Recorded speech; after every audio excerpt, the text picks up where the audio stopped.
Ah, the Mario Brothers characters are so ingrained in the collective mind of pop culture that it's almost impossible to imagine anything pertaining to them would be considered obscure.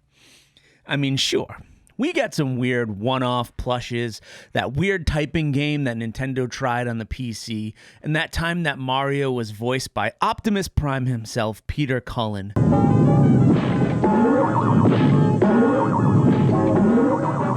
What happened to my letter?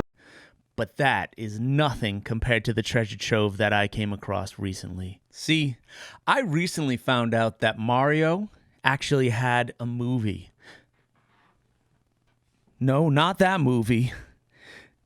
No, not that movie either. The Super Mario Brothers movie that I'm referring to actually came out only a year after the game's release in 1986. Released in Japan and considered to be the first video game movie ever made.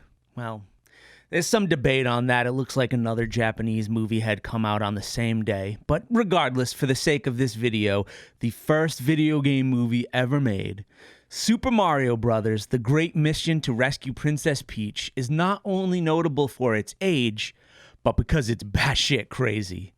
In this movie's canon, Mario and Luigi live presumably on planet Earth, maybe in Brooklyn. Mario, being the Brooklyn hipster that he is, of course lives with his family and spends all of his free time playing the Famicom.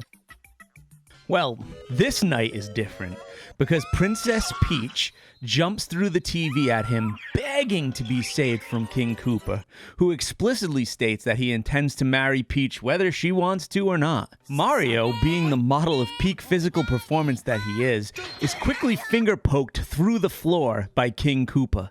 This leads Koopa into taking Princess Peach back into the game world before Luigi could be aroused from his slumber and check on his incompetent brother. When Luigi finally comes out looking like Ebenezer Scrooge, he promptly laughs at his presumably very stoned brother.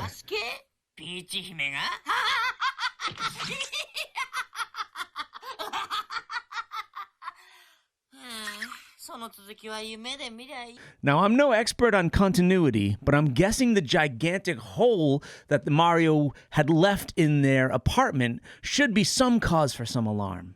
In any case, Luigi tells him to get his trifling ass back to bed because they've got work to do in the morning.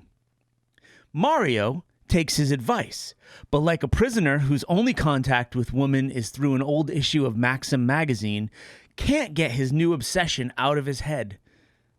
Likely due to mental illness or a drug issue, Mario and Luigi no longer work as plumbers, but as rather clerks at the local mini-mart, or Konbini, as the Japanese call it.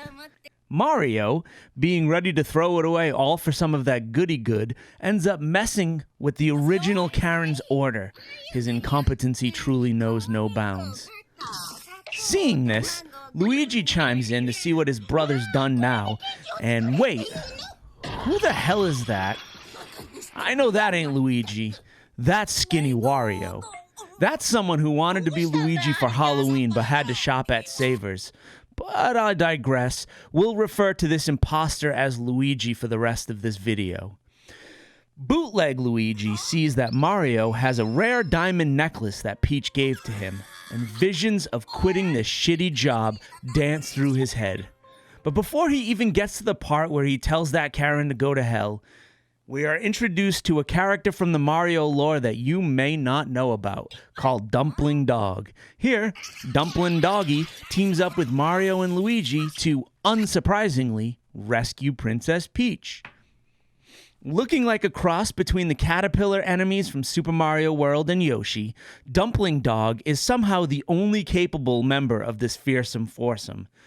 The notorious DOG leads our brothers to the Wizard of Mushroom Kingdom. Here, the wizard gives some backstory to Koopa's rage and his plot to marry Princess Peach, which the Mario brothers do not comprehend at first.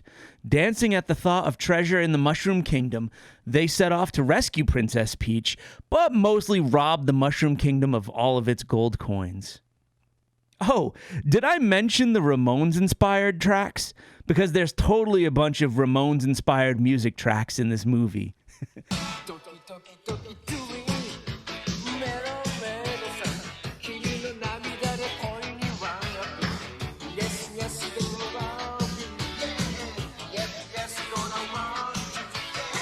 Anytime the characters need to traverse a large area, they do that 80s anime thing where they walk for an unnecessary amount of time while the animation loops and the soundtrack plays. It's okay, though, because these tunes objectively rock. When they arrive to the Mushroom Kingdom for the first time, Mario and Luigi are starving. So they do what anyone in this situation would do, and they listen to the brown, walking, talking mushrooms, who tell them that the mushrooms here are delicious. Luigi binges himself on some fungi while Mario and Dumpling Dog sleep to avoid their troubles. Mario and their quadrupedal companion are awoken by the sounds of Luigi having the time of his life, laughing uncontrollably due to the illicit mushrooms. You see, in this version of Mario Brothers, the Mushroom Kingdom has laughing mushrooms, sad mushrooms, anger mushrooms, and presumably aphrodisiac mushrooms, but that's just an assumption on my part. After Mario goes all amateur pharmacist and brings Luigi down from his trip, the brothers find the first of 3 magical MacGuffins that the movie introduces, the Mushroom Power-Up. When the brothers find the Mushroom Power-Up, we are introduced to Androgynous Toad. I promise, Androgynous Toad can't hurt you. This mind screw is short-lived, though, as we are back to another 80s anime walking montage. This brings us to the flower garden, where Mario defeats a piranha plant with a pepper shaker that he pulls out of his overalls. I didn't know Mario was stuffing. Makes you wonder what else he keeps in those trunks of his. Anyway, Mario and Luigi manage to destroy the entire flower garden and escape while increasing the Mushroom Kingdom's carbon footprint. At this point, a pretty cool and game-accurate confrontation with Lakitu leads Mario and Luigi to finding the flower power-up, which again is presented by our friend Androgynous Toad. We now make our way over to the underground caves where gold-lusting Luigi traps the group by collapsing the tunnel when he finds out that it's made of gold. In Koopa's castle, arrangements are being made for the unholy union between Princess and Koopa. I've got to say, for all his flaws, Koopa really wants to make sure that this wedding night is special for the both of them. Dude is even transforming his physical body for the Teachers of Peaches. The brothers escape their prison, and Mario jumps in the water because he thinks his gold star power-up is in there. Then there is this.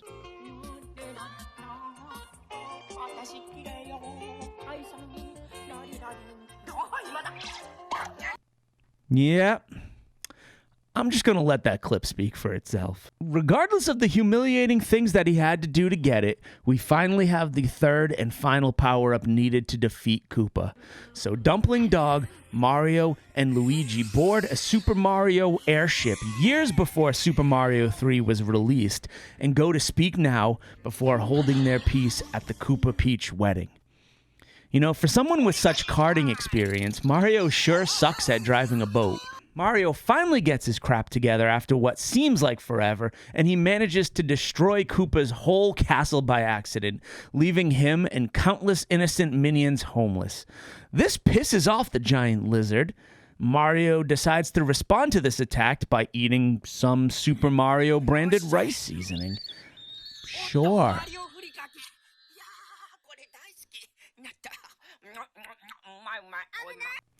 After some back and forth, we see Mario bust out a move we won't see again until Super Mario 64, the infamous "So long, gay Bowser" swing. Now that Koopa has been cast to the bowels of the Mushroom Kingdom, everything goes back to normal, and we see the princess overcome with joy. Mario finally professes his love to Peach and shows her that he's kept the stone necklace with him since they met.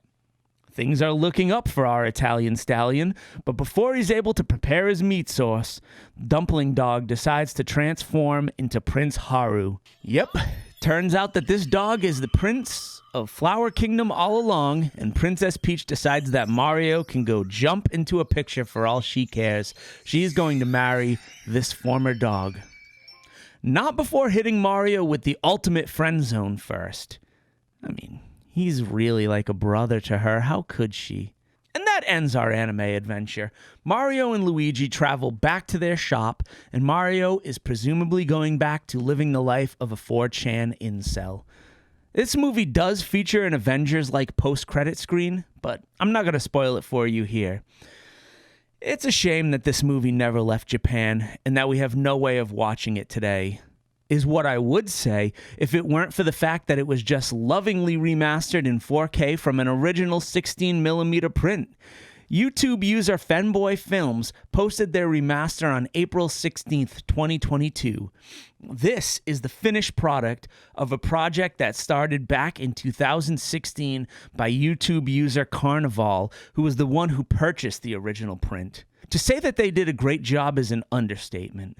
The copy that they've uploaded looks like it could have come straight from a recent Blu-ray release. For preservation's sake, they've uploaded the whole 4K remaster to archive.org, where you can download it and watch for yourself. I highly recommend that you give this movie a watch, as it's actually a really funny and really well done anime that plays with the Mario story but still holds true to a lot of the material. It's a great look into the Nintendo of 1986, which is a far cry of the Nintendo of today in many ways. I guess that wraps this video up. If you like this video and you want to see more of this type of content on my channel, please hit the like button. And if you also want to stay involved in my channel, please subscribe, because it's how we're able to continue to grow and maybe get this thing a little bit further than to just my inner circle. In any case, please remember to stay excellent. Thank you.